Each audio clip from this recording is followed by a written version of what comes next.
There are 0 chances left to secure what is needed. 2 drivers, 5 points, 1 championship, and the Dutch Dunes host the season finale. Your RTA Virtual Motorsport F3 Fixed Championship has reached its conclusion, and now it is all about who comes away with victory. The brand new scan is in full force, and it's here with us live on the Global SimRacing Channel. Good evening, ladies and gentlemen. My name is Jake Sperry, and alongside me in the commentary booth for this one is Ossian Puhaka. Daniel Costello is on the cameras for this one. He's providing them thanks to Dougie Beard. But a new version of Zandvoort, more banking, more oval inspiration, more opportunity out there to get it both right and wrong. Sense the moment, find your motive to attack, and watch the GSRC track guide.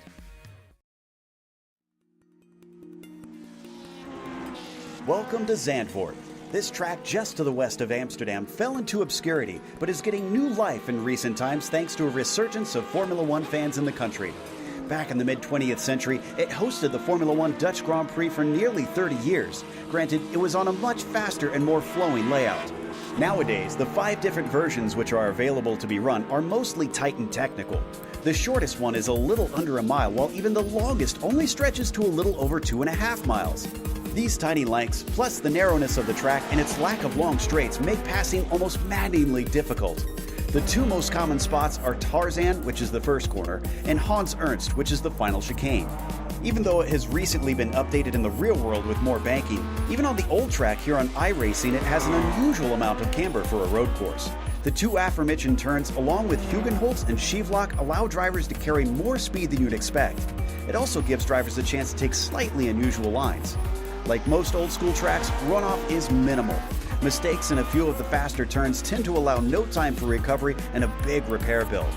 Another unique quality is the fact that Zandvoort is literally next to the beach on the North Sea. Therefore, the sand easily blows its way onto the track surface and lessens grip. It's a tricky place to race and even trickier circuit to win at. But with the beautiful surroundings, great history, and a mob of enthusiastic fans donning orange, you can't help but want to go visit this fantastic venue.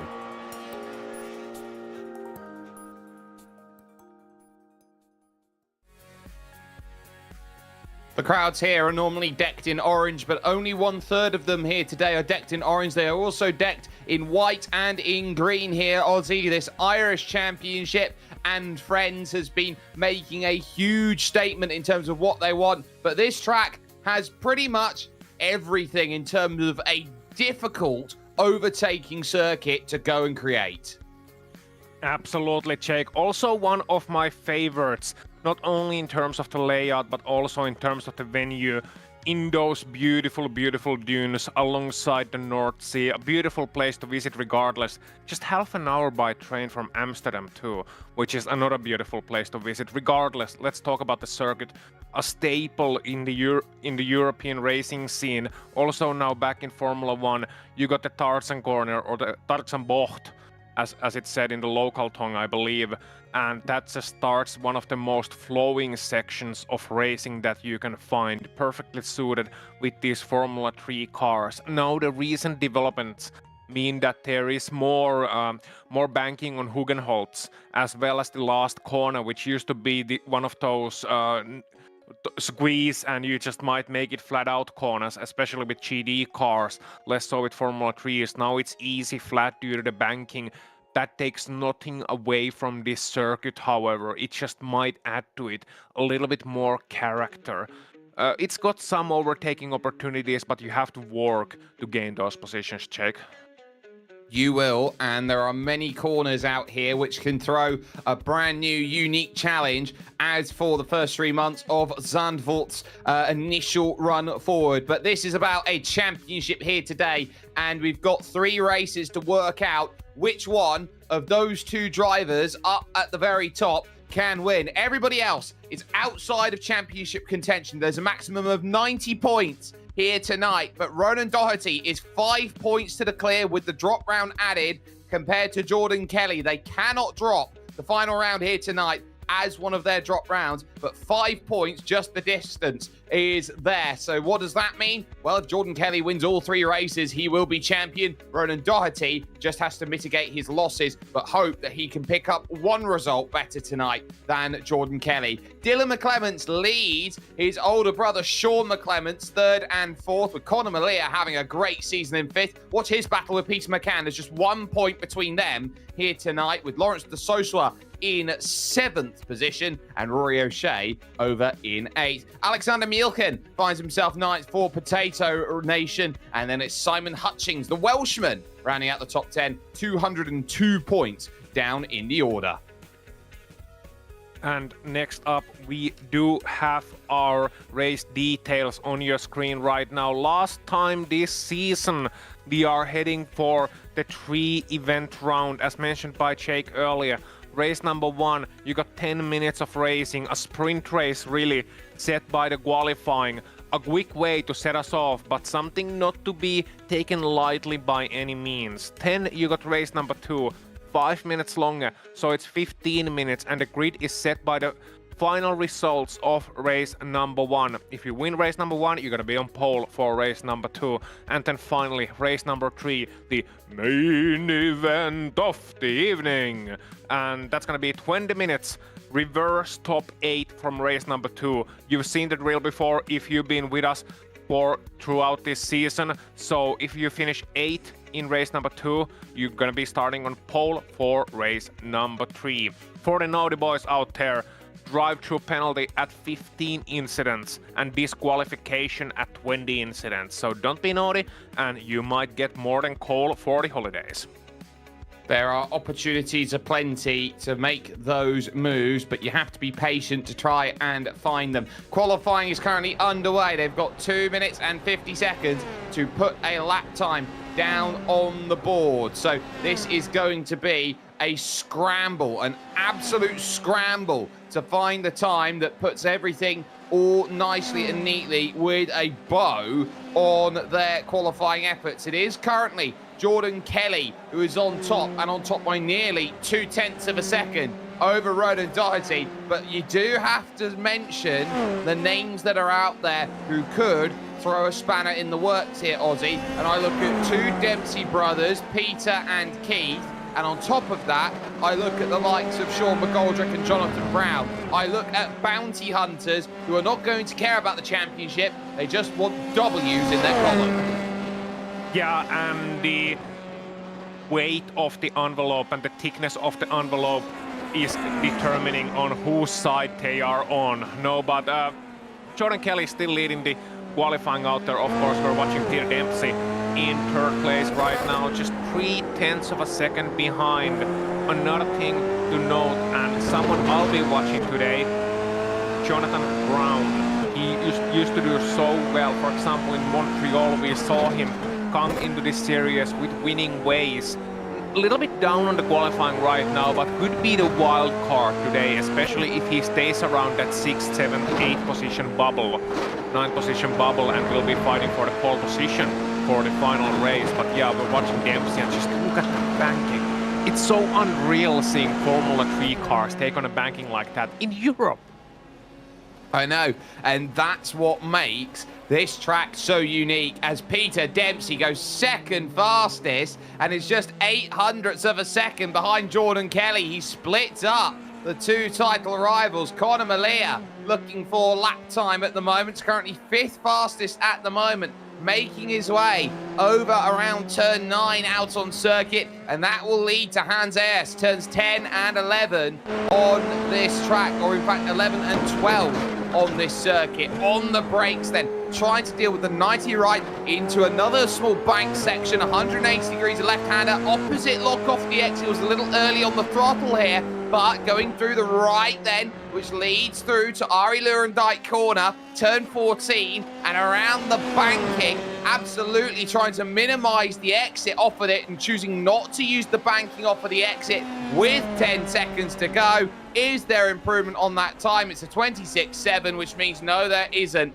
So that will be a shame. Eric Couillard will just get over the line, and I believe does improve, but not on position. That is everybody sorted out then let's get ourselves then a grid. But it is Jordan Kelly, who has been arguably the quickest on one lap pace all season, who is on the top, and with a 1:26.203. Peter Dempsey is alongside for company with Ronan Doherty, the championship leader, in third, and Dylan McClement in fourth position. 3 1s on the second row. Conor Malia starts in fifth with Sean McGoldrick in sixth, with Sean McClement needing to work to chase down Dylan. He starts seventh with Keith Dempsey in eighth place. Jonathan Brown goes from ninth, row 5, wrapped up with Bruno Walraven in 10th place. Yep, great to see Bruno back in the series as well. You got Peter McCann in 11th place, looking to gain some positions, as is Alexander Milchan in 12th. Lawrence de Sousa in 13th, and Tony Stack 14th. And Ronan Hederman and Ian May complete row number 8. Simon Hutchins in 9th, and Jamal Gandour in 9th row, and Jamal Gandour alongside him, Chanwing Fei and Cem Kulbainsen completing your top 20 in this race. 10 final 3 positions, Sebastian Schulden, Eric Couillard and Rory O'Shea gonna be completing your 23 driver field for this event. Jake? No chance that Sebastian Scholten was missing a race on home soil, that much we can say. There are your temperatures out there. I would say it is a summer's day out there for Zandvoort and the north there, the English Channel that you've got there in the North Sea. 34 degrees track temperature, I would say, is slap bang in the middle for what all of these drivers want. Not much wind to talk about here today. Surprising for a seaside resort like this, so they're not going to deal with too much. And those massive grandstands are actually going to deflect a little bit of the wind along the front stretch, so there would have been shelter anyway were that to be the case. It's not the longest run here towards turn number 1, so that charge is going to be worth keeping in mind. 10 minutes here in the opening race of 3. Jordan Kelly on the front. Watch out for those behind. Lights are on, lights are out. We are underway here from Zandvoort, and it's going to be a good start then from Jordan Kelly. Immediately Doherty will try and challenge around the outside of Peter Dempsey and get that all sorted. He won't manage it. He'll have to fall back into line. Everybody playing ball then as they run here to Gerlach turn 2 and over the Hugenholz. Everyone's going to use all of the banking. Dempsey around and in the wall. They're just about escaping it then. Was one Mr. Ronan Doherty, but I think he's got front wing damage. Doherty has rear wing missing, and that has massive championship implications there, Jake. No doubt about that. Dempsey just loses it in the banked Hugenholzbocht and just takes out Ron Doherty. And that's so unlucky, but that's racing for you, and we'll be surely talking about that later on. Meanwhile, Jordan Kelly's gonna be wondering where is his championship rival, and Sean McClement just moves forward and takes another driver out. DDR are not having a good start to this one. That's Chen Kolbeinsen who was caught up in it. Jordan Kelly, oh, it's Christmas. He couldn't have wished for a better start out there, and he knows it. He's 2.6 seconds to the good over Conor Malia in second. And you look at DDR and the horror lap that they've had, because you talk about it, Ronan Doherty's caught in the spin, Sean McClement's caught in the spin, Dylan McClement is caught in the spin. All of them in trouble. So too now Sebastian Scholten, who's also caught in the barriers. Jordan Kelly has no threat, none at all after this first lap. Yeah, this is the worst disaster to happen to DDR since David Hasselhoff, I think, while De Sousa and Milchan are fighting there. I think Milchan's gonna pull that one off. Yeah, he is. So De Sousa was still trying to challenge around the outside, the leader of the Potato Nation. Oh, that's a small gap.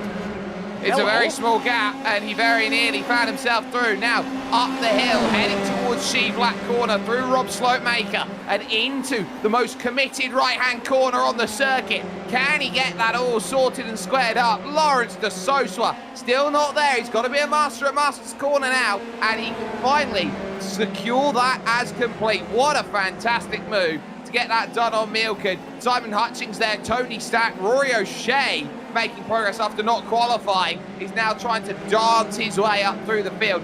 This is some excellent stuff that we're seeing right now here in the middle of the pack. Yeah, definitely these mid-pack guys are putting on a show here. Tony Stack trying to defend his position from Rory O'Shea, who has been charging up the field. He started in last place, mind you, 23rd position. Oh! I think that was Gandour. No, Rory O'Shea. I think I cursed the guy. Oh, I think you might have done there. Contact with Alexander, with Ian May, it was there. So that was just how quickly it went wrong. Side by side, we've got then into the opening corner as Jonathan Brown tries to go around Conor Malia. Is not going to find that. They're going to fall into line. Let's go back. Let's see exactly what happened then over the course of the opening stages with our GSRC replay. So this is Peter Dempsey unsettled through turn 2, back never caught, and that was just how close one Mr. Ronan Doherty was willing to play the game. But that unsettlement through 2, Dempsey did well to make sure that he kept that one effectively for 2 corners trying to save it. Yeah, he tried his best. Meanwhile, Dylan McClements is trying to make a comeback and is instead blinked out for a moment behind Ronan Hederman now, fighting for 15, certainly lower down than he wanted to be in.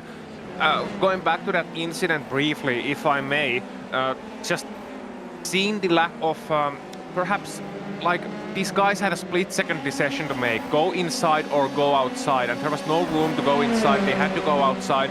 The momentum took the spinning car of Dempsey 10 to the outside, and they were just caught up in a mess. I think Doherty may have been fine, but there was, I think Doherty may have been getting away with it, but then he got hit by Dylan McClements from behind, who was also trying to go for that same gap.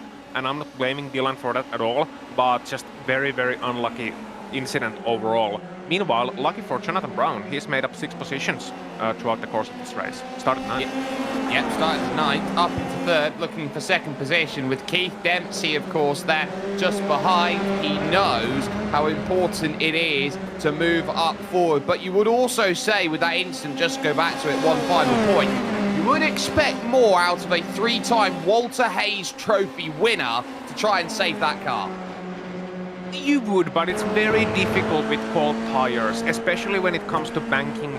The way those tires are sort of, you put even more pressure to the outside tires, which are already cold tires, and the surface overheating makes it a very slippery combination indeed. And it takes a very, very, very talented individual to save that one. I'm not saying Peter Dempsey is entirely devoid of talent. I'm just saying that, you know, it takes something special and a hint of a 4-leaf clover as well to save it on lap number 1.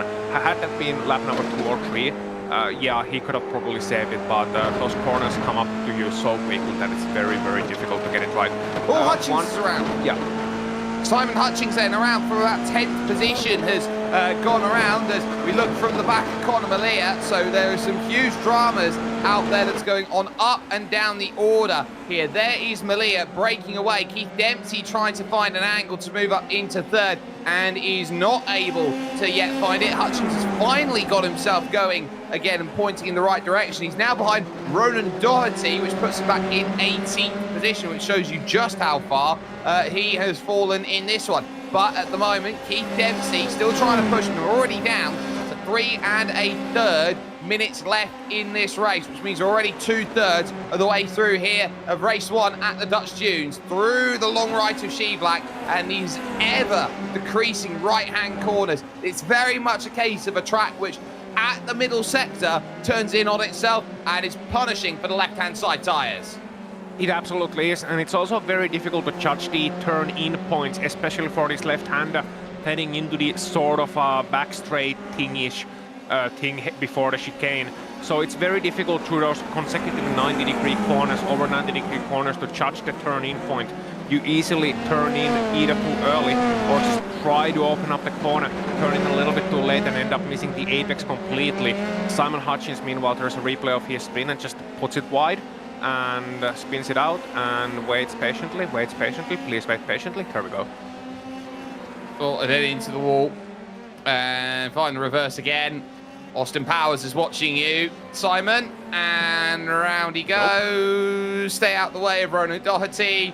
Nothing of note happened there. Nothing existed. We did not catch House that spin at all. He just went around and he just blinked out and lost magical places. There's Keith Dempsey though, and the Hugenholz corner becomes so much more difficult when you've got this bank section of road on the outside. Effectively, to go the fastest, you've got to take the entire banking as Doherty sets the fastest lap in anger. To take all of that banking, essentially you have turned that from a flat one-line Suitsal corner to a heavily banked one-line Suitsal corner. Yeah, and it's very awkward sort of for people who are used to European sort of racetracks, who don't have that oval experience, who don't necessarily have experience with heavy banking like that, on how the track will react and what is the optimal line through the corner. You can easily, you can defend your position around the outside because you can carry more speed due to the banking. Due to the added grip that the banking will effectively provide you due to various effects related to gravity that I am in no way, shape or form qualified to explain. But then again, on the inside you can just break in late and use the banking to sort of enable your car to stop a little bit quicker, so it's a risky business going around the outside. We saw how well the outside can work with Lawrence de Soswa back in lap number 2.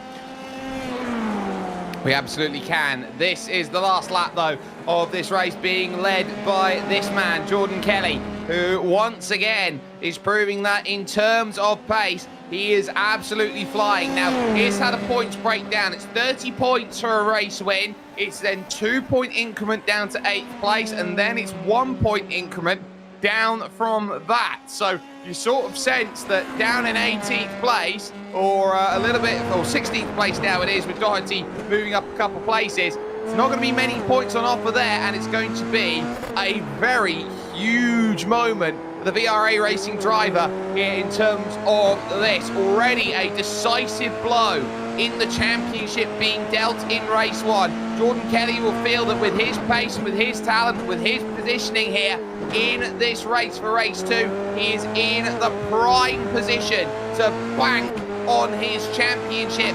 But he will now take the championship lead as he drives through the penultimate corner into Arie Luyendyk. He has kept his nose out of trouble in race 1s all season because he's so good at qualifying, and he knows that he is just 2 bridges away from succession. Jordan Kelly wins, and it will be Conor Mallea with a mega second position for him. That will give him huge props to maybe even fight for 3rd in the championship overall.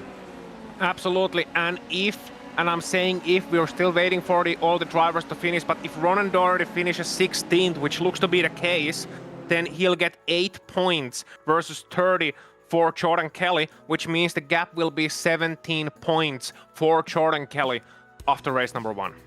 Jordan Kelly wins by 6 seconds over Conor Mallea, with Jonathan Brown in 3rd. Keith Dempsey would finish 4th with a quiet race for Sean McGoldrick in 5th. Great drive from Bruno Walraven. He's in 6th with Peter McCann and Lawrence de Soswa 7th and 8th. Alexander Mielken would finish 9th with Tony Stack rounding out the top 10 in race number 1. Everybody is going to find a finish. Cem Kolbeinson will be the last driver to find a finish out there on the circuit, but Peter Dempsey, Sean McClements, Ronan Doherty, Dylan McClements, all out of position after race number 1. You now start thinking about adding an extra 5 minutes on for race number 2.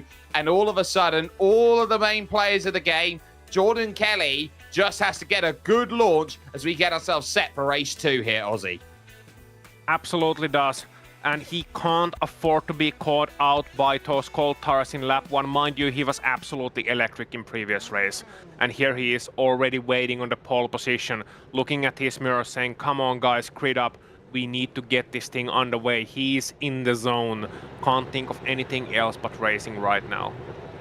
He has masterminded those Hankook tyres, all 4 of them, fronts and rears. He has also managed to mastermind a lot of very, very important circuits out there over the course of this season. Will this be a case of he will find that once again? The question has always been his race 3-4, which might be the only quantum of solace left for someone like Ronan Doherty. Positions must be made over the course of these 15 minutes, and they know how crucial it's going to be to get that drive Everybody now is set with the exception of Chemko Byington, who at the last second gets on the grid. Lights are going to go on here. Race 2 is going to put itself in view. 15 minutes starts now, and we're underway. And Jordan Kelly does not get as good of a start. Conor Malia is going to challenge him for the race lead here. Side by side into turn 1. It's going to be around the outside to hold for Jordan Kelly. Malia a little bit passive there off at the start, and that's going to open up the door. In the grass goes Jonathan Brown, blinking as he goes through into the Hugen holes, and it's clean through the front 5 this time. It absolutely is, and yeah, I would say a little bit passive for Conor Malia. Just not quite able to pull off the move, maybe not wanting to risk it too much, knows that there is a championship at stake here, and knows that he is still fighting for a podium in the championship as well. So it is something to consider here as well. Don't want to take a fellow driver out. Meanwhile, Ronan Doherty, we're watching him climb up through the field, can potentially get 2 positions here. Just send it up the inside on lap number 1, and there we go. A great fight between these guys here. Just take it around the outside, get a good exit. On board with Doherty right now. Don't run too wide, that curve is narrow, and not quite able to pull off the overtake. However, it was a NT. Nice try. Yeah, that's Dylan McClemon's just in front there in 10th place, who will also want to gain moves, who absolutely takes the rear out of the Potato Nation car and who gets shuffled into the barriers. They're an up and over. There's more contact there. That Potato Nation car of Alexander Milken has ended up completely churned. Absolutely did, and Dylan just went into the corner. And with the power of a million angry teenagers. And meanwhile, we got a fight for the second place between Malia and Brown. Malia looking to take the outside line, not quite able to pull it off. It'll turn to the inside if he can hang around here. Can hang just about on the inside, and Malia not quite able to pull it off. But that's empty! That's a huge hit. Keith Dempsey ends up shattered on the outside then at turn 2 of the Hugen holes at turn 3. A massive, massive shunt, and that completely shakes it up again. Ronan Doherty is having the race of his life right now. He's already up into 6th place as he dispatches a Bruno Walraven and has his eyes on Lawrence de Sosua just in front. This is an incredible recovery drive. 2.5 minutes, and he's climbed up from 16th to 5th, Jake. Well, he's 6th, but he'll want to make it 5th in just a moment. He absolutely has been driving like a demon at this point in time. And I tell you what, he's gone into championship mode. He's been with a Barrichello helmet all season long. Oh, he's got the Shoei helmet. What a save. Wow. Okay, that takes more credit than we initially saw, because he took the rear tires to the grass, the car snapped out on him, the man was in the zone. The reaction time there, I often say racing drivers don't read reaction time, there you do need it, and he saw it coming as well. Tries to take it to Sosva in turn number 1, not quite able to pull it off, but he wants to get past, and I think the leader of the Potato Nation knows that there is an angry and a hungry man behind him, and he wants some of those potatoes, among other things. Oh, what a drive off the exit. De Ronan is going to make the pass on the outside and move to 5th place up the hill. Absolutely majestic, but there's still that chance on the inside at Shevlak, but there's not much that De Sosua could do about that one. Ronan Doherty driving fantastically up now into 5th. We'll have Peter McCann 2 seconds down the road. Yep, and I think we should call him Ronan the Barbarian after this one, looking at the way he's slicing his way through the field. Now Milkhampton in a bit of a battle with Ronan Hederman, another one of the Ronans, and behind, this is actually an interesting trio of drivers, because you got Sean McClements behind him as well. Sean hasn't quite been able to make the progress that Ronan Doherty, for example, has made in this race, but this is a surprisingly high-level pack, considering we're fighting for 18th place. Well, you have to remember they've all come in and taken a fast repair in this race. They are unlimited for it as Peter Dempsey looks to battle for the transfer as Jordan Kelly sets another fastest lap of the race.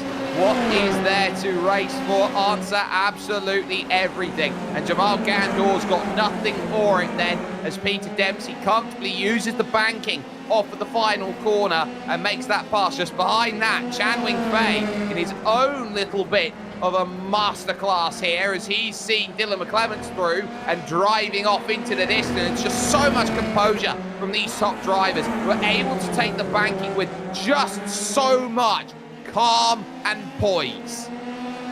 Absolutely does, and it's so great to see these drivers, how they've adapted to the Zandvoort circuit and how they find their own way around. You can see how, for example, Conor Melia seems to be taking a far braver line through there than Tony Stack, and is able to use it to pull off an overtake there and force Tony Stack kind of off his line, and as a result able to make the move work. Round the outside, but not really as difficult as it may have been otherwise. Meanwhile, look at this man Doherty. He hasn't stopped eating. He's going back to the buffet table, and he is looking to make that plate full once again. Look, he didn't want one helping. He didn't want two helpings. He wanted three helpings, and to the inside, he will comfortably get alongside. It will be a drag race to Tarzan. The opening corner out there, but Peter McCann lets him have it on the brakes, knows there is more to this race than just having Ronan Doherty and a scrap out there for fourth position. Doherty on a rampage now has a lot of work. 3 seconds to chase Sean McGoldrick down. 26.8 from Doherty last time out. McGoldrick 26.8. So I think we might have just hit the absolute limit of what Ronan Doherty can do. He'll need some help with Jordan Kelly once again, where he's been for the majority of this season, out in front. Yeah, and if it finishes like this and Ronan Doherty is fourth, that means he's gonna get 24 points out of this race versus Kelly's 30, and I'm also slipping into almost slipping into Scott Steinemat here, but that means the gap is going to be 23 points heading into race number 3, and that'll mean even if Doherty wins, we've seen how unlucky Jordan has been in race number 3s this season. Kelly needs to be at least, I believe, 17th to clinch the championship, were that the case. Not impossible for Ronan Doherty to pull that back, but some would definitely argue improbable. Fast hands from Peter Dempsey through the penultimate corner, dancing over the curb and keeping himself in line. And now he'll give himself the ultimate opportunity here to try and make the move on Bruno Walraven into turn number 1. A massive building there on the inside, very distracting for what it used to be. Look at how he picks a pocket or two. You're going to have to call him the Artful Dodger, but he's not going to get it done. In through at Gerlach, into the Hugenholz. He commands the outside line. He'll get the drive off the exit, no doubt, and he will comfortably gain that place because Walraven has spun it to the inside. And that means Dylan McClements elevates himself to the provisional pole for race number 3. And that could be huge because I'll tell you what, Jordan Kelly's going to struggle to get by him on a good day. There is Sean McClements down in 19th, having a horror last round of the season. Round the outside, he will try and mastermind his move on Milken, but maybe it's going to be the best that he can find. It's not going to work. He's going to have to stay in his position here and really hope for what he can get. And you can sense that the more you use the banking around the Hugenholz corner, the more you are going to get out of this car and this run up the hill. Look at him dice trying to find an angle. Look at the gaps these guys are leaving. Absolutely nada.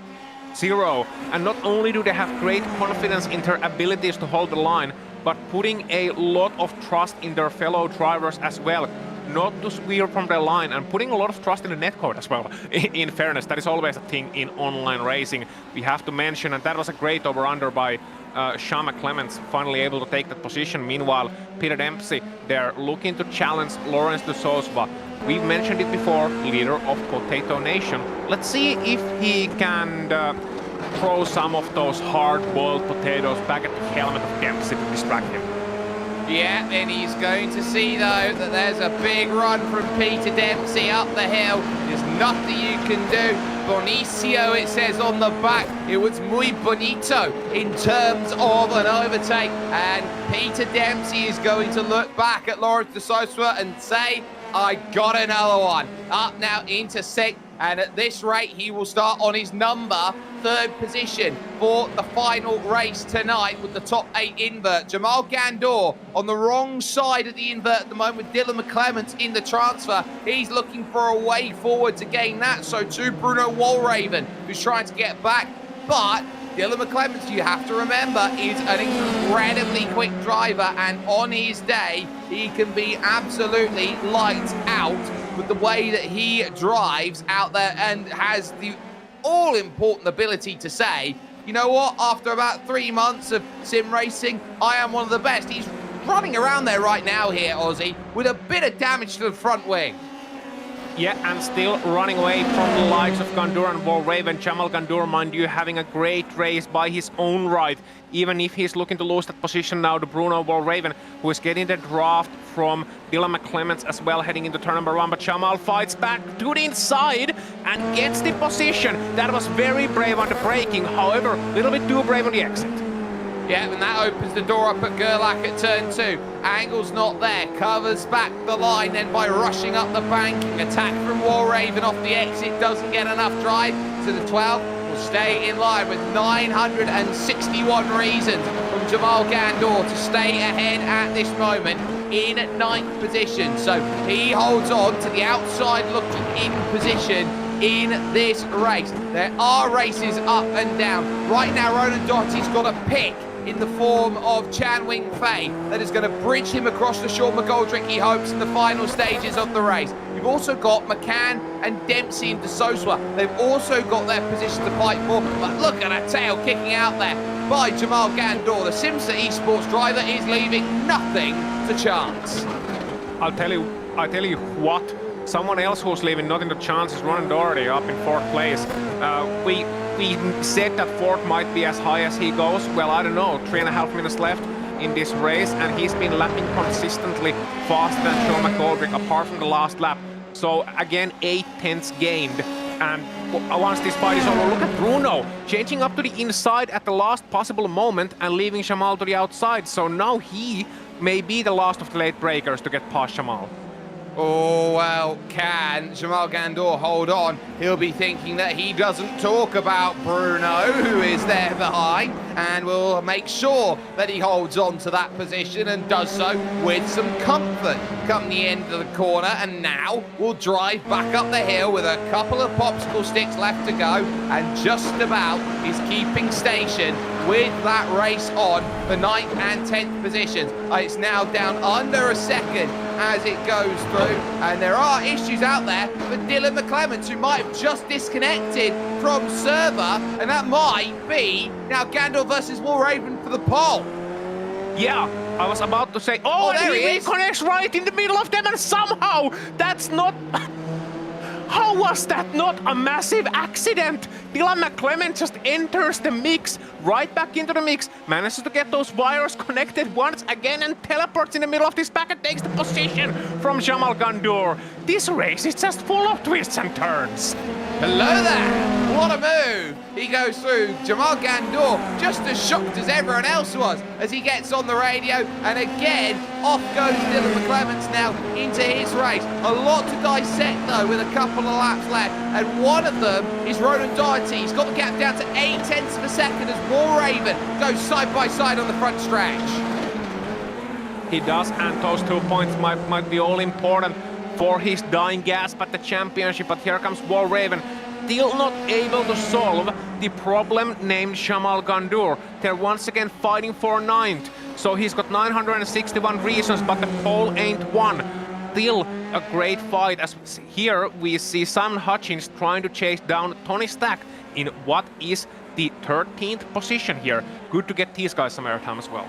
Yep, so they're having a good race, 10th and 9th continuing, but they're falling away now from Dylan McClements, who holds himself with that transfer position despite the scare that he just had internet-wise as he went forward. Keep an eye, though, on 3rd position. I do want to go there right now because it is being closed, and is being closed heavily in what is a crucial moment. This will be heading now to the last lap of this race. McClements again, the internet goes and jumps backwards, and he is struggling with that, but Doherty here has himself a moment here to really think about this lap. Jordan Kelly leads needs it, but it's all about Doherty. Is it going to be fourth or third? How much will he make his life easier in the last race? Yep, and those 2 points means that it'll have to be essentially 15th instead of 17th, where Kelly would have to finish should Doherty get that position, and we know what can happen. Lost front wings, lost rear wings, all sorts of mayhem in that mid-pack for Jordan Kelly throughout the season. So Doherty really knows the importance of every single point here. Oh! He'll take the inside, but the Duffman covers this time. Duffman defends again. Now heading to Masters Corner. Is there a look at the inside? There is, but nothing too untoward with that. Rides the curb here in towards the next right. And now the CM.com corner awaits here this next left. Big power move to the inside. Not going to find it from Doherty here. He might need a drag race or a run off the exit, which he's got. Jordan Kelly's going to come along for a race with, but they're side by side for third place right now, and it's huge. Doherty's on the outside, and McGoldrick just throws it in on the inside and comes it off. Kelly will get his second race win tonight, and not only that, he puts set point and championship point on the line. Second will go to Jonathan Brown, but what about McGoldrick versus Doherty? Doherty needs an almighty run here on this straight, but the finish line fast approaches, he's out of time. Wasn't much at all between the drivers. Wow, what a finish, but Ronan Doherty ultimately has to settle for fourth by the gap of 7/100ths of a second. There is Dylan McClelland, who will thank his lucky stars that the bit rate held, and he will be on the pole position for race number 3, to the delight of nobody in this field if you wanted chaos. So let's get confirmation of the top 10 then. Here from race number 2, there were some big moves up in the 15 minutes. Jordan Kelly, not one of them. He's been number 1 all night in the 5 car, 5 for 5 points back, and he finds himself with a 6.5 second victory over Jonathan Brown in second position. Sean McGoldrick would finish third, with Ronan Doherty fourth. Peter McCann and Peter Dempsey from 22nd would finish off in 6th place, a gain of 16. You then had Lawrence de Sosa 7th. The pole will be Dylan McClement in 8th place in the number 1 car, with Jamal Gandor in 9th, and Bruno Wallraven would round out the top 10 overall in that field there for race number 2. We do have the chance to sit down and have a chat with some of our drivers, and some would say he's got one hand on the trophy right now, and that is Jordan Kelly. He stood by with Ossian Puhaka. Yep, Jordan Kelly. Well, you've been the master at Zandvoort, a track known for Formula 3 masters.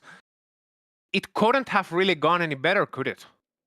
Yeah, Ronan got an unfortunate there with Peter in the first lap of the first race there, and that kind of just let me get away, and I seem to just have that extra maybe 3 or 4 tenths of a second around here, and just being consistent really helped pull away. So no, it's been a good 2 races, and I'm not going to say anything about the third race, because any time I say anything, it's just it goes bad. So fingers crossed for that.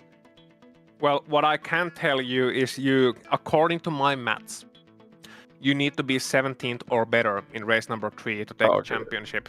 So, yeah, let's talk about race number 3s, actually. I know you said you didn't want to talk about it. Let's talk about them. What do you need to do different from last couple of times? From finish. I don't know.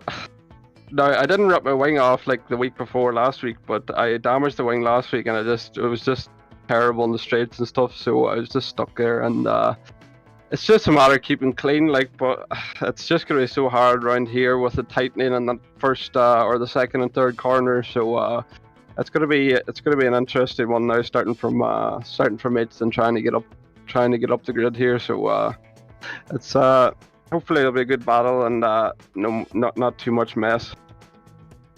Yep, and one last question before we let you concentrate for race number 3. We've seen you being the fastest driver in terms of raw pace throughout this season, but what is it about Zandvoort in particular that enables you to take those gaps from half a second or full second to multiple seconds over the course of 10 and 15 minute races? I think there's just so many tricky corners that you just have to get right, and if you get one of them wrong, it's just going to go you're just going to lose that time straight away in one corner. So once you get every corner nice and consistent, then the time just comes together, and you don't have to try too hard then, and it's nice. It indeed is nice, and it must have been nice leading from pole to win. Well, good luck for race number 3, Jordan, and we'll talk after the race. Oh, there you have it. That's Jordan Kelly there joining us then, and he knows what he needs to do. 17th or better will get it done in race 3, in the final race, the 24th race of the season, to secure a championship. But we've never seen it be easy in this championship. It's never been a done deal. It has never been so secure, but you could sense it, Ozzy, in the way that Jordan was speaking. He is nervous about race 3. And he has all the reasons to be. This looks like a done deal in terms of the championship when you consider that Jordan Kelly, the man who was frankly overwhelming dominant in race 1 and 2, only needs to finish 17th or better. But if you've looked throughout this season, Jordan Kelly has been an absolute magnet for disaster throughout the season. He's been a lot like James Holden in the series The Expanse, in a way that he has just absolutely attracted trouble. So we'll have to wait and see what happens to him in the opening laps. Once he gets to like lap 2 or 3, I think he's more in the clear, but he needs to suppress that racing driver sense and racing driver sort of keenness, the desire to get to the front of the field and just drive very, very calm indeed, knowing that he can get easy top 10, even considerably easy top 5, if he just doesn't take any risks, and then let Ronan Doherty do what Ronan Doherty does. But if he gets into trouble, then it's going to be probably disaster dominoes from there. Well, you have to remember as well, Ronan Doherty is in a must-win situation, you feel, but he's got 4 incredibly fast drivers in front of him. Ozzy, he's got his teammate Dylan McClement, the leader of Potato Nation, Lawrence de Sosua, a 3-time Walter Hayes Trophy winner in Peter Dempsey, who he's tangled with, and then Peter McCann, who has been the ultimate utility tool. Yeah, absolutely has been. And those are not easy drivers to overtake. And one might say that it's all about the championship here. And sure, it's the final round. It is all about the championship. But those guys are in a fight for positions of their own as well. So they're not going to give away anything for free. But let's go to the grid check and see how they line up for our final event of the season. Yeah, and it will be Dylan McClement on the pole with Lawrence de Sosua alongside. Peter Dempsey lines up third with Peter McCann, making it an all-Peter second row. Ronan Doherty with it all to do. Has himself in fifth with Sean McGoldrick sixth, Jonathan Brown, and Jordan Kelly needing 17th or higher to confirm it. Jamal Gandor and Bruno Walraven make up the fifth row. Absolutely do, and that is the starting grid. Then we are just awaiting the race start, awaiting it with great interest indeed. Mind you, just to remind you viewers, the point difference between Jordan Kelly and Ron Doherty, it's 23 points heading into this final race. That means Jordan Kelly, even if Ronan Doherty wins, Jordan Kelly needs 17th or better. Barring any penalty points, of course. Absolutely. This is where it all comes down to. 20 minutes to decide a champion. Lights on here at Zandvoort for the final time this season. Lights go out. Slow start by Peter McCann off for the second row. That will give Doherty 1 immediately off the back. McClement holding off the line as Dempsey and de Sosua go side by side through the Tarzan box and over towards Gerlach, and now moving forward, and off goes de Sosua, losing another place, stays well out of the way. Then, Ronan Doherty, who's got 2 off of the start already, and there goes Jordan Kelly with Sean McGoldrick, and it's a huge carnage everywhere. Unbelievable, you can't write it. You can't script this! Exactly the same corner where Ronan Doherty lost it in race number 1, and I believe that one's not up to Kelly either. He was just a bystander, but there were so many cars crashed out in the corner before. I saw at least 3 cars in the wall, and we only have 23 cars in this race, that even if Jordan Kelly has to take a pit stop, he's 18th right now, he needs to come to the pit, repair his car, and then go for a charge of a lifetime. But mind you, Ronan Doherty just probably heard the news. He probably heard the swearing over the driver radio. No, he's looking at Peter Dempsey and he's looking at Dylan McClements, and he might be in for the comeback of a lifetime. Well, I think Peter Dempsey's the difficult one. I think Dylan McClements is the easy one. As there is Lawrence de Sosa running wide. He will now cede the position over to Conor Malia, who jumps up into 6th place. It all hangs on a shift, on a paradigm. Dylan McClements here has a second to the good. Here goes de Sosa, battling it out with Bruno Walraven now for 8th place. He'll hold off the inside line and he'll manage it, so he'll hold on for the time being. But Peter Dempsey could play absolute spoiler in this one, and Jordan Kelly, I think, had to take a tow. And look at the amount of cars in the pit lane. You saw the Duffman missing a wheel. And we'll go into a replay to see what exactly happened to Jordan Kelly in the Hugenholz corner. And here is Kelly heading in. Look at all the gap around him. He's just taking a middle line, taking it all easy, and then gets stabbed from behind. He absolutely got smacked from behind and turned into a passenger here, lost his rear wing, and the suspension is all bent. You can't drive that car back to the pit lane, sadly. And I mean, penny for your thought, Jordan Kelly, but I don't think none of that can be printed. Well, the thing for Jordan Kelly is that he'll be ruining drunk drivers, because it was the Duffman car of Sean McGoldrick that hit him. Oh wow. Oh wow. So yeah, and it can happen so easily.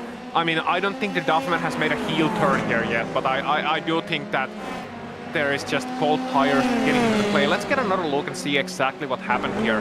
So we are on the rear wing of Jordan Kelly, and here you can see it heading into the corner. Oh yeah, just a tiny bit of contact. I think he was veering a little bit to the outside, and frankly, I don't think Sean McGoldrick in the Duff car, hence the Duff man, had much else room to go into. There is Ronan Doherty in 3rd. He has to get up to P number 1. He knows for every position he can't make up, it's not going to do much. Remember, he was 17th. If he wins it, this is the key right now. It's 21st at the moment right now for Jordan Kelly. This will mean that it's just one position needed for Ronan Doherty right now to take the title. They are tied on points as they stand, and on count back, it's Kelly's. Yes, it is. And Doherty, meanwhile, he can rest easy knowing, while we're watching Peter McCann and Conor Malia, Doherty can rest easy knowing that Dempsey is not really losing that much time to Dylan McClements. They're lapping at about equal pace. So Doherty is not in a super hurry to get past Peter Dempsey, knowing that he's not losing his chance of winning. Meanwhile, Jordan Kelly here on your screen, he is back on track. He is in 21st place. He is 1 lap down from your race leaders, and he needs to get past Jamal Gandour first, then Simon Hutchins, then Sean McGoldrick, and then he can start chasing Sean McClements, but it's gonna be a long uphill climb. Well, you'd think the best he can get to is about 18th place, but there are searches on this front stretch. Conor Malia trying to go around the outside of Peter McCann, try and find that place. McCann doing very well off of the exit of the corner and offering everything that you could possibly want then in terms of a scrap. Still has to defend this one on the inside as Malia up and under goes one Mr. Peter McCann, and they will dance up the hill. Tyre to tyre they will go. Through the left they go side by side, and that's brilliant. Doherty still as close as he can to Peter Dempsey. He needs more buffer as behind on the outside. He's got to look. There does. Malia and McCann, they continue on their scrap. Doherty not in position yet on Peter Dempsey to make that move, but still you have to feel they are reeling in, or trying to at least reel young Dylan McClements in, who's in the worst place in the world as a 14-year-old driver here, Ozzy, because he's got to choose between the race win or his teammate's title. Exactly. And while Jordan Kelly is up to 20th place, mind you, so he has gained 1 single point. Meanwhile, the Soswat here then fighting against Peter McCann, taking it against Peter McCann, round the outside into the chicane, and no contact. Great job by the Soswat, but yeah, Doherty 10. I think he needs to cool down his tires a little bit at that one. He's been charging hard, made a couple of mistakes the last couple of laps. Small mistakes, mind you, tiny errors, but he can't afford to be overzealous right now. And they are catching up to Dylan McClements in the lead as well, so just cool down your tires and prepare them for that final charge, as we see excellent battles throughout the field.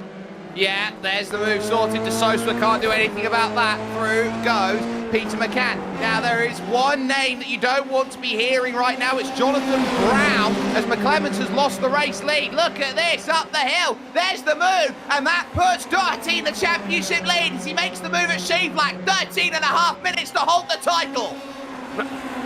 Yeah, and now let's see if young Dylan McClements is able to come back into this fight. We also got Jonathan Brown in the mix. Peter Dempsey is leading this race. He's not gonna give that one up, surely not.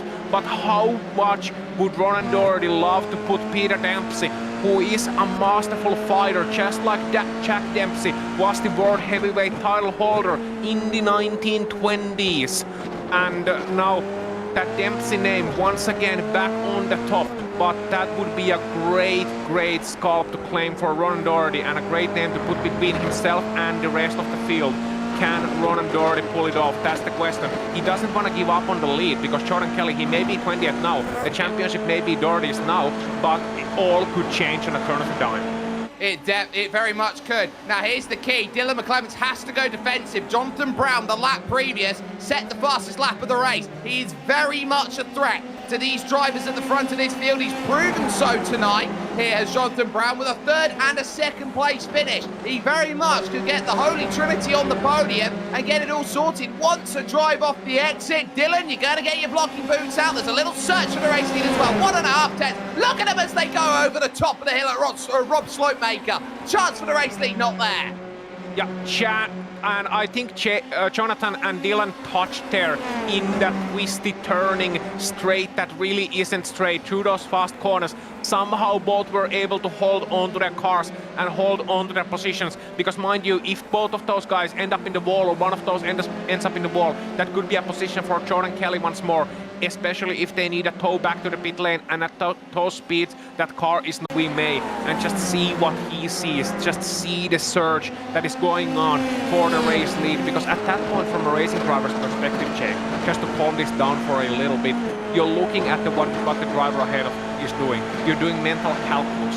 Now, Ronan Doherty already has 9 minutes of data from this race to see where he is exactly stronger than Peter Dempsey, where he may attack Peter Dempsey, and he saw that slide. Surely, he knows those rear tires have to be going out. Be calm for a couple of laps longer. You can see just how much Peter Dempsey is having to try to stay ahead of Doherty, and here may be a chance again. Here's the chance now. We've got 2 battles going on, both for the championship right now. It's side by side for 1st and 19th as Kelly sets the fastest lap of the race and moves into 19th position on the outside. Not going to work by Doherty. As it stands now, Kelly has the championship on countback. Unbelievable, just unbelievable what a thriller this turned out to be.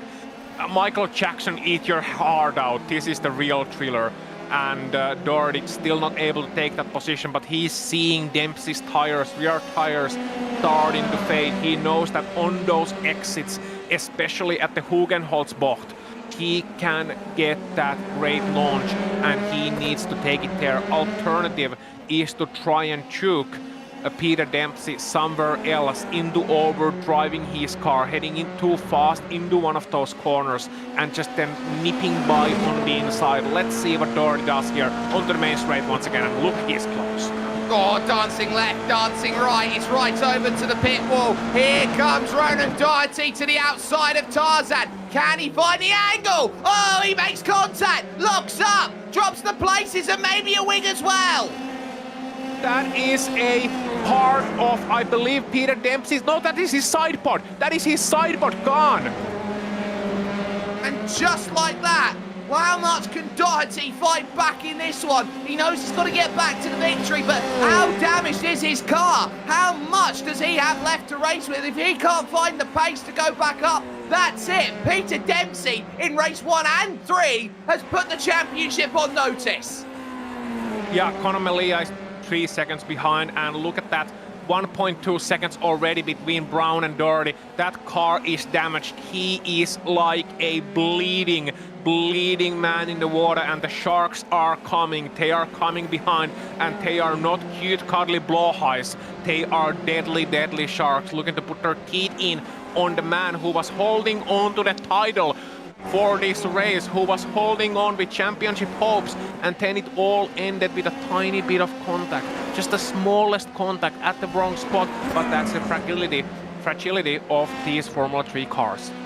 You have to know how much space you can leave, and it was a case there that this will be the part of the season that's dissected. In comes Ronan Doherty to the pit, and that is a white flag being waved in this championship. He threw everything out there, but he knew one thing. No, Ronan, you hit him in the wrong place. You weren't going to get him there like it's 97 Jerez. He now has to take the fast repair and get back out and going again. And as he does so, he will now put himself on the same piece of real estate as Jordan Kelly, who will see in his black box relative that Ronan Doherty's coming out of the pits. And all the anxiety that Jordan Kelly has will now dissipate, as he knows all he has to do is finish and the title is his. Yep, Ronan Doherty 20 seconds back from the lead, looking to take Ian May immediately after his fast repair, and does so now up to 11th place. So looking at potentials here, I mean, 7.5 minutes left. I think it's gone, barring an absolute disaster in front. And just that, look at the fights. I mean, it's not just championship dies as there is a crash for Rory O'Shea. Front wing gone, dismantled, and that is that. Dylan McClements, though, still has his race to sort of think about here, with Jonathan Brown in third, looking for second position, and a huge overtake in terms of his night to finish things off. He tucks right down. They both run the path of least resistance all the way to the pit wall. How much can Brown pinch on that inside, with Dylan McClements looking to prove that he can still hold on to third place in the championship? Up and under at Tarzan. He procures the inside here for Gerlach at turn 2. They race amongst each other, and Blink's not going to help things either. Using the banking up and under. Oh, he sold it brilliantly. Jonathan Brown is through. Wow, I mean, wow. Just that exit darting it. He pushed the pedal to the metal, round the outside, and Jordan Kelly's coming back to the pit lane once again. I believe with some damage, or maybe... That's 11 as well.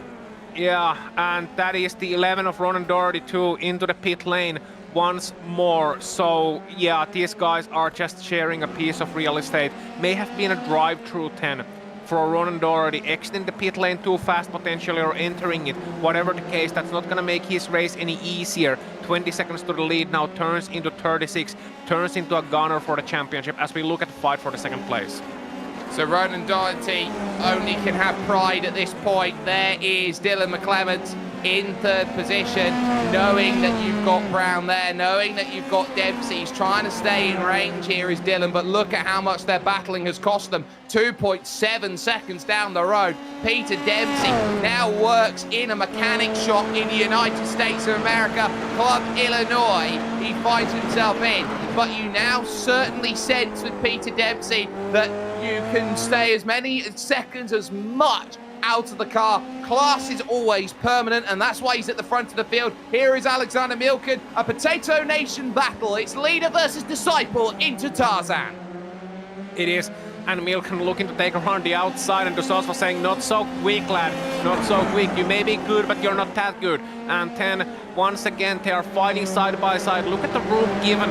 You don't need to fight wheel by wheel necessarily, but this time Milken just a little bit too conservative then, heading into the Hugenholz corner. As a result of that, Dusosva able to keep his position.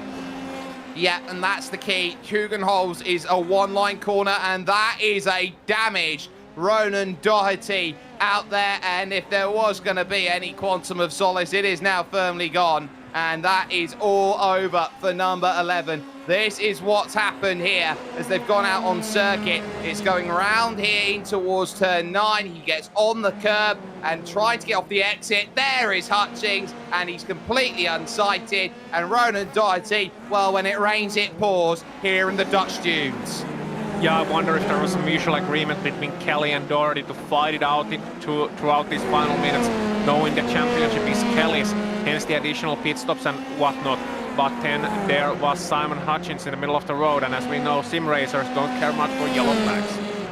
No, they are advisory here in iRacing and not mandatory, which means they will just drive at full speed rather than adhering to them. Now, Chanwing Fei here has his eyes against 84, looking for 8th place, but he can't quite manage it here at Tarzan. He's looking for everything he can, and he's not going to get the drive off the exit here as he struggles about there on those Hankook tyres with the Bosch steering wheel, and really is looking to try and drive as much as he can through these corners to gain as much as he can. He sees the important places in front of him.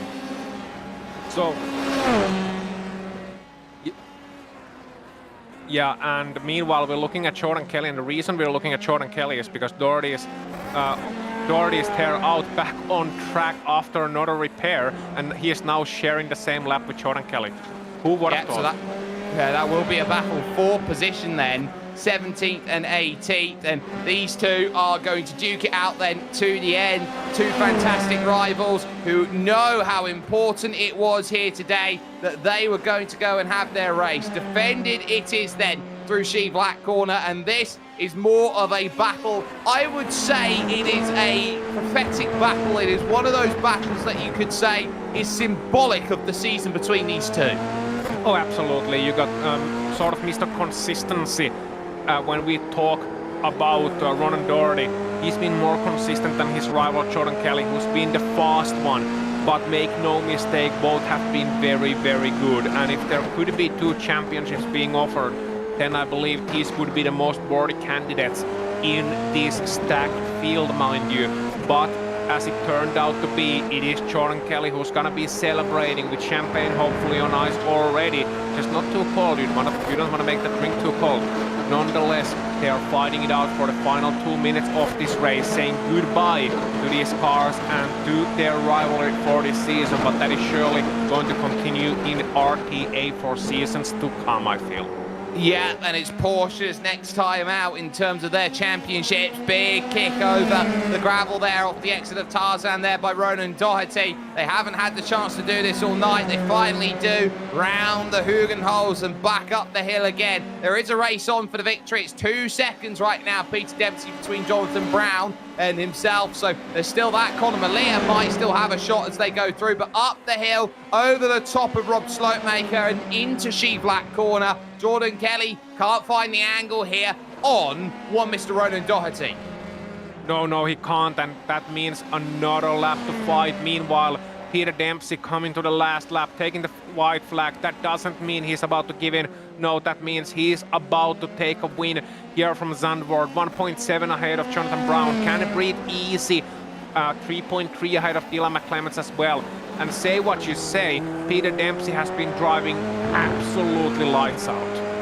Yeah, he's been incredibly quick. He hasn't lost a beat in terms of the way that he drives. It has been, simply put, sensational the way that he's been going about his business. He has been the one driver that you look at up and down the order and go, real world, he's got the results. In sim, he's looking like he is just as quick. He is, simply put, electric when he goes out there, and with the George Russell helmet on, he is proving that he has got all the pace in the world to go out there and drive with the freedom that he used to have, of course, so many years ago. A 3-time winner of the Walter Hayes Trophy when it comes to Formula Ford. He is certainly one driver who will be timeless and never forgotten when it comes to the history of grassroots racing in the United Kingdom and Northern Ireland, and you could say the UK and Ireland itself. Peter Dempsey, well, he's got number 3 on his car, which meant one thing: he was the 3rd man all along. He will come to the line. He will take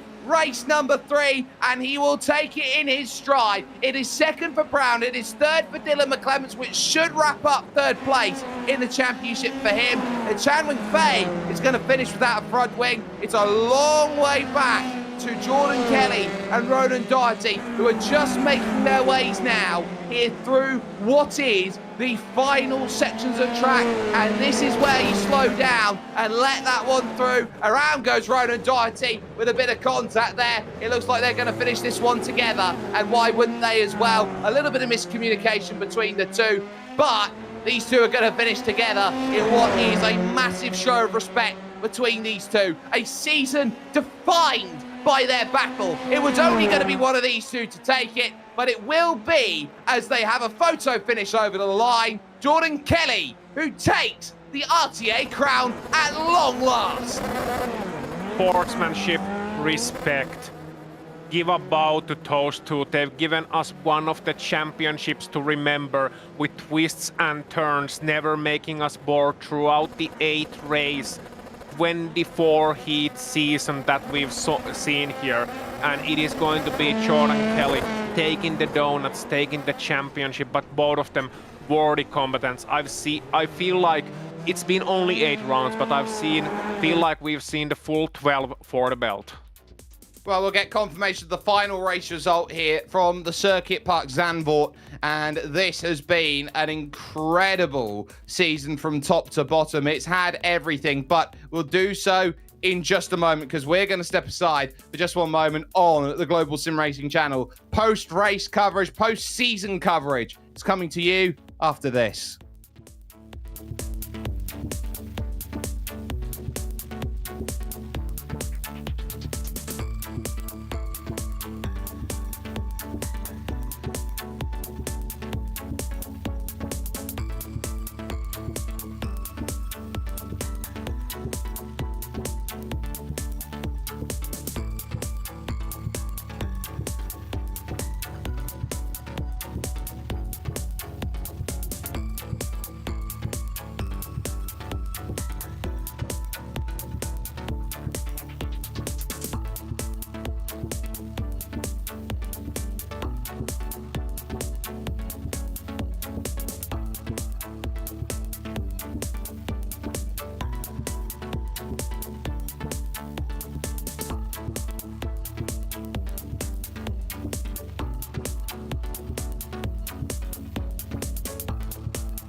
A season that had highs, lows, and drama at, simply put, every single race. There is no doubt in anyone's mind that this race 3 result does not encapsulate the championship in any way, shape, or form. Peter Dempsey would pick up the win ahead of Jonathan Brown in second, with Dylan McClements finishing off in third place. It's Conor Malia who ends up in fourth, with Bruno Walraven, a nice top 5 for him, as Peter McCann finished a very consistent 6th place, with Lawrence de Sosua in 7th. 8th position would belong to Alexander Mielken, with 9th finding itself with Tony Stack. Chan Fei rounding out the top 10. Yep, and on the next page you got Ian May finishing 11th, with Ronan Hederman 12th and Sean McClements 13th. Eric Cuellar 14th, and Cem Kulbeinsen rounding out the top 15, and rounding out the drivers on the lead lap as well. Sean McGoldrick finishing 1 lap down for the Duffman, as is Ronan Doherty, one of our championship contenders, alongside Jordan Kelly, where they finished.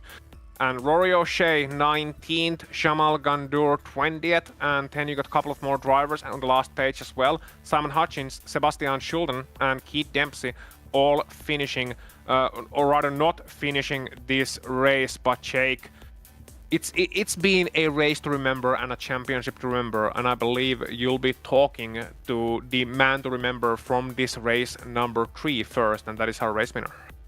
I will, of course. Peter Dempsey joins us right now, number 3 on the car. Peter, you went out stage hunting today. You got your stage in the end. You got race 3. Yeah, I mean, tough start there. I didn't do any testing for this one at all till I came back from work, so I'd never even driven this track. I didn't realize it was a new layout or nothing, so happy with qualifying there. P2, I pulled the lap together, and then race one, I think Ronan ran the back of me into the banking, and then had to kind of regroup and get back up to somewhere decent in race two to give me a good spot for race three. And I was happy with that race now. Ronan was super quick, to be fair, getting off the banking there. Had to do a bit of defending, and then looks like we got a bit of net code into turn one, unfortunately for him. So once he took the pressure off me, I was able to bring it home and lead Johnny Brown across the line. Well, you're able to pick up a victory, but for you, in terms of what you do and how your career has gone, you're someone who was absolutely a starlet back in the day in terms of picking up all those trophies that you're able to get. Talk us through your story then as a driver and how you've got to here with RTA and how you've sort of got into where you are at this point in time. Begged, borrowed and stealed for 10 years of my career for the most part. Obviously, started with my dad's Formula 4 team, and there was no options in Europe for me to race, so I took the chance to come over to the US, and with 10,000 euros and my helmet and my race suit, and figured it out day by day. And somehow now I'm a race team owner running in the Pro 2000 series over here, and never thought it was possible when it all started. So really happy, and with my life in the US, and I love doing these sim events with RTA lads and my brother, and then I get some of my drivers in and some Indy Next drivers. Like Connor did a few, I think, there last season. So really for me, it's just keep that connection back home, and I take a half day off work every Tuesday for a bit of crack with the lads, and truly enjoy my sim racing, especially when I'm able to beat my own drivers. Talk about the ability to move from virtual to reality. How much, when you go in the sim, do you look at it and go, this is absolutely everything I can imagine when I go out and race? It reminds me of when I raced beforehand, and it's a fantastic learning tool for these drivers to go through. On top of that, how much of the sim racing world are you keeping an eye out on in terms of finding talent that maybe wouldn't necessarily find an opportunity and potentially could have an opportunity through a grassroots like this, which could be found very similar to the likes of karting? Yeah, absolutely. I mean, the first question, like to step over from real life to the sim it's very similar. The tracks these days are identical, so you can do a lot of prep work on the sim prior to events. You can work on racecraft, you can work on brake traces. It teaches you race patience as well, letting the races come to you, which is definitely not my strong suit. But I think the sim compared to a car, like the only difference in the sim is you can't hustle a sim at all. You have to kind of drive it right on the edge, and you can get away with, in a real life, you can get away with hustling the car a bit more to drag a bit more out of it, and the sim certainly doesn't reward that. And obviously there's a huge amount of sim racing talent out there, and some of them have proven that when they've made the jump to cars. Unfortunately though, for a lot of sim racers, they're doing it because they can't afford to go racing, and this is the closest thing they can get to it. And to be fair, a lot of these sim racers now are making good money just sim racing on their sim and racing for their big teams. So if they're getting paid to do that versus having to raise money to go racing, they're probably going to focus on the sim program. So that is all in the mind as you go through. But you've had a great day's racing. You're here with the lads. You're having fun. You've got everything sorted out with what seemed to be $1 and a dream. You've ended up with something quite special. Peter, the floor is yours. Anybody you'd like to thank? Obviously all you guys at the Global SimRacing Channel and all the lads at RTA for putting it on. Unfortunately, I wasn't able to make many of the rounds just with our winter test program at the moment, but hopefully I can make a championship run here maybe in the next one. But just huge thanks to everyone for putting it on. I have an absolute blast doing it, and apologies to anyone over the season that I might have taken out or a bad rejoin here and there. Never intentional, so apologies to all the guys. Peter Dempsey there joining us and finishing off the season with the final victory in race 24 of 24. A pleasure to get a pivot into what he's got going forward. Now, he's already talked to him once already over the course of today, but he does have a championship now provisionally in the back pocket. Oisin Puhaka has found celebrations started. Jordan Kelly is here talking to him now. Well, Jordan, it wasn't the kind of race you were probably hoping for or expecting. It was ups and downs, drama throughout the field. Penny, for your thoughts when you were standing sideways with a stricken car in lap number 1. It went from like 13 seconds before the race started. I was thinking, I should just start from the pits here because I know what's going to happen, and it did happen. And now it was it wasn't a good feeling now, but it was very unfortunate the way our Ronan's challenge finished as well. So it was kind of a bad end to a good season, but I think me and Ronan enjoyed it in the best part. So it was we had a good talk about it. So hopefully it'll be alright. Yeah, it's it certainly was. We'll get back to your race and your season soon enough, but first of all, the memories are still fresh. So we were watching those final moments as you and Ronan Doherty, two great rivals in this championship, who fought all 8 rounds tooth and nail, and then finished side by side, practically holding hands on live broadcast for the season. Tell us of how you felt about that moment and how that moment came to be. Yeah, me and Ronan just we're good friends and all, so we just decided to finish side by side as good sportsmanship and just finish off the season together, I suppose. So that was a good way to finish the season, I suppose. Just would have been better if it was up the front of the grid, but it was good there. It's been a season of blinding pace and some mishaps as well, Jordan, for you. Certainly has been one where, had you been a little bit more consistent, I think the championship would have been wrapped up some time ago. Not certainly a long time ago, but some time ago at least. So looking back now, obviously you're fresh from the race car, you're probably still sweating a little bit, still a little bit dazed after all that went on. That's understandable, but what would be your highlight of the season if you had to pick one now, like a single memory that will live on? It's hard to know. Just the whole season, really. It was they were good cars to drive, and some tracks were more challenging than others, and more contact was happening and stuff. But overall, the season was good. So it's probably just the whole season was just good and enjoyment, and it's always good to jump on and have the crack with the lads and have a nice chill night and not worrying too much about results, but as everybody wants to do as well as they can. So it was promising to have the pace all season as well on the different tracks and stuff, and hopefully we can carry it on to the next season now and do some more good battling. Indeed. Some more good battling, some more good fighting. Of course, it's going to be Porsches next season. So as someone who is very familiar with the open top cars and open wheeler cars, how are you expecting to adapt to the rear-engined, heavier GD car that is like throwing the hammer a wrong way around?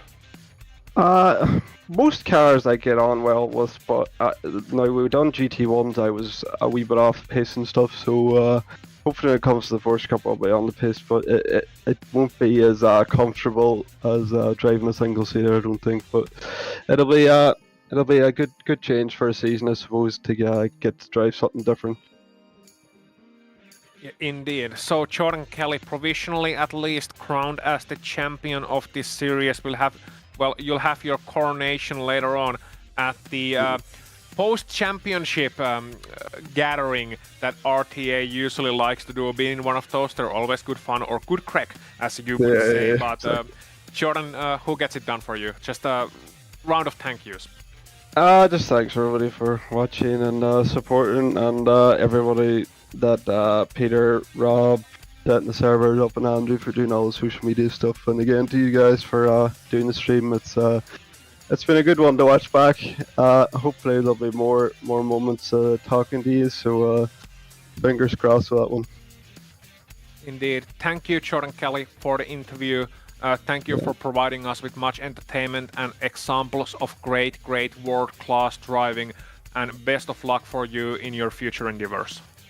Thank you. I can't believe I got the future endeavor someone on live broadcast. Anyway, Jake Sperry, you're going to be up next with Jordan's championship rival of the season.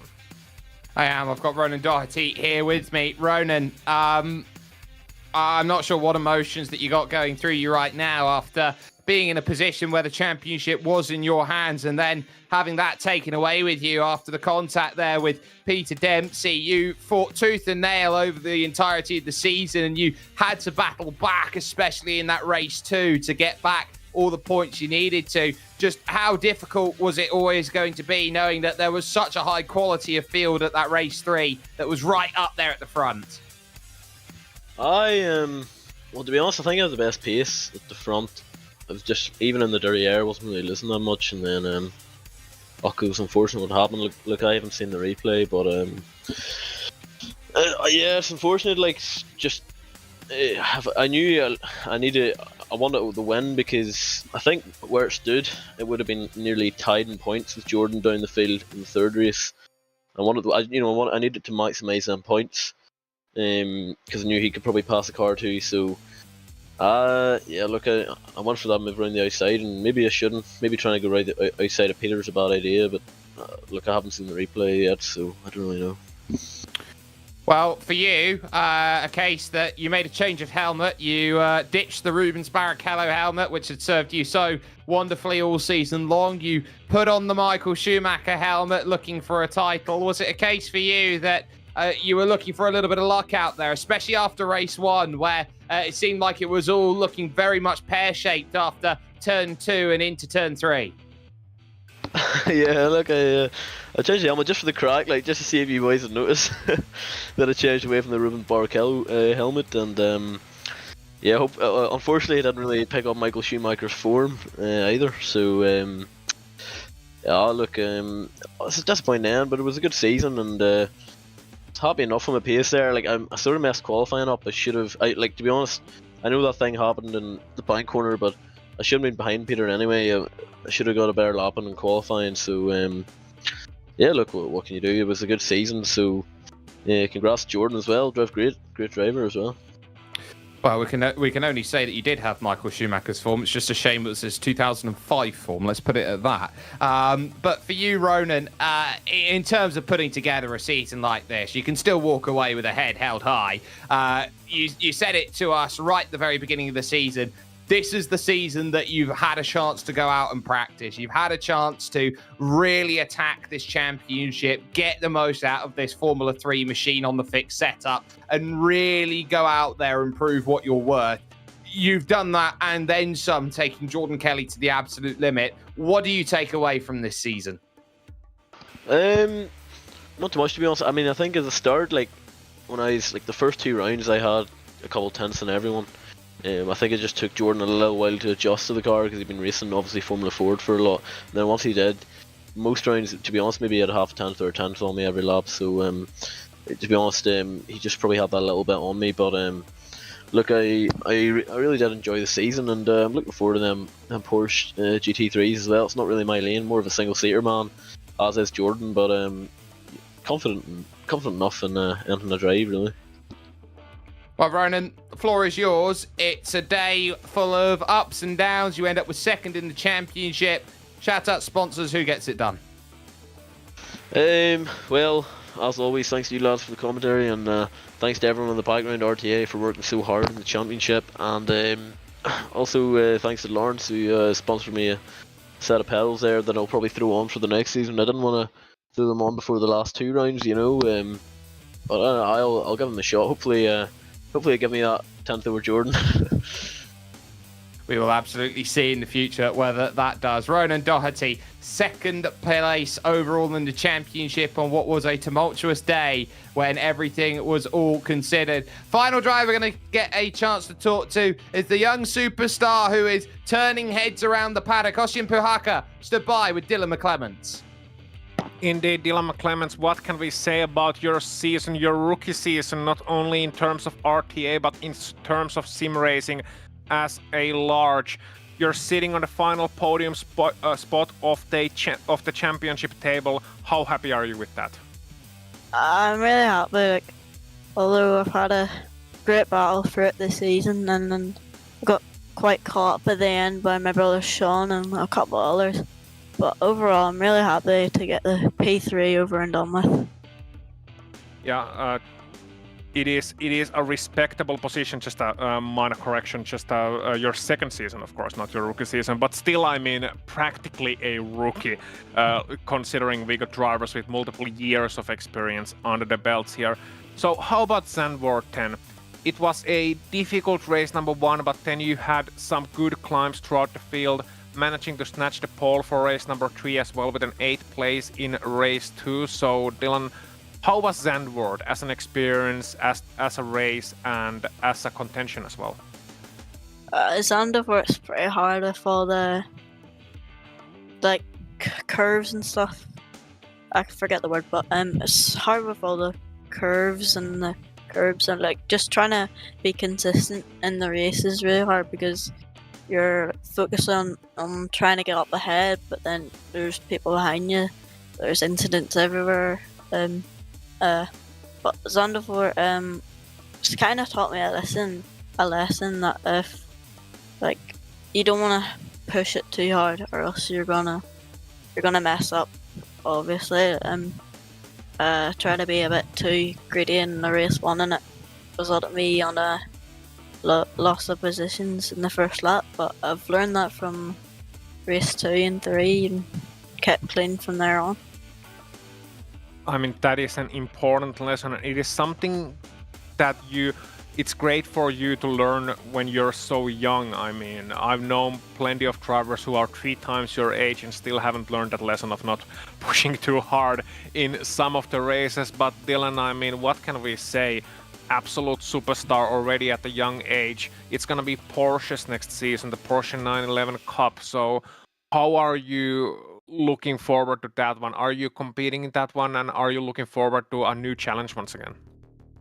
Yeah, I'm competing in the next series, but I don't really know fast heavy cars at the moment. But I'm gonna be learning that for the next couple of weeks and seeing what the calendar brings, and see if there's any challenges that I need to work on, and just hope for the best for the next season and maybe keep that top 3 position in the championship, or if not better. But I'm not trying to ask for too much and be too greedy, because at the moment there's no high expectation or low expectations. I'm just in the middle, and yeah, I just hope for the best for the next season.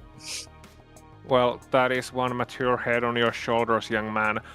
What more can you say, really? A driver can only do their best, and then if that best is not enough, then so be it. But I mean, obviously, Dylan, you've had some help along the way. You had some people who've helped you get started, give that first push to sim racing. So who are the people that you would like to thank right now as you're standing at the championship podium at Zandvoort? I would like to thank my dad for buying all the equipment, and my brother Sean for pushing me on and trying to see where I'm going wrong. Also my cousin Ronan for helping me every now and again, and also give a shout out to all my family for watching the stream back at the house, and my cousins, granddad, granny, and just all the family that's watching it, that's helped me throughout this sim racing career. Well, that is a long list, but it certainly is a worthy list, and they are proud, I can tell you that much, watching this interview right now and watching you drive throughout the season, Dylan. Congratulations for a great finish of the championship, and good luck for next season. Thank you for the interview. Thank you. And that's Dylan McClements then, last of the interviewees. today, and the interviewers, then myself and Jake. I believe Jake, it's the floor is yours, I guess, as it has been throughout the season. It has. It's been an incredible season, full of ups, full of downs, full of all around. But one thing we can say is that the RTA Virtual Motorsport Series has been second to none in terms of providing great racing, great drama, and pretty much everything else in between. You don't ask for much more out of a racing league. And I believe that you look at RTA, it is probably one of the best leagues that I've ever seen in my 8 years of watching around in terms of sim racing. So there aren't many places you can go better and see incredible sim racing action.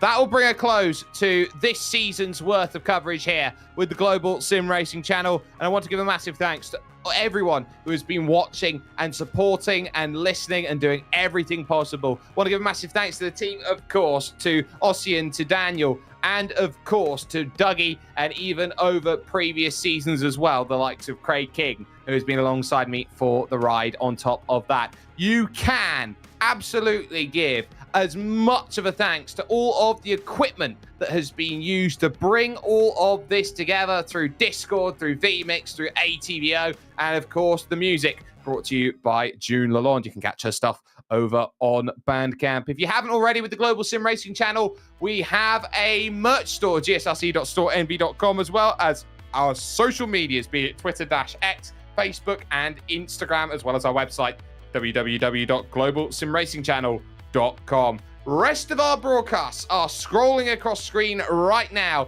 So if you find something that you absolutely want to go and watch, it's there for you. The time and the place. Mark it down in your calendar if you haven't already. But until we next see you, ladies and gentlemen, race clean, race hard, and we'll see you on the track.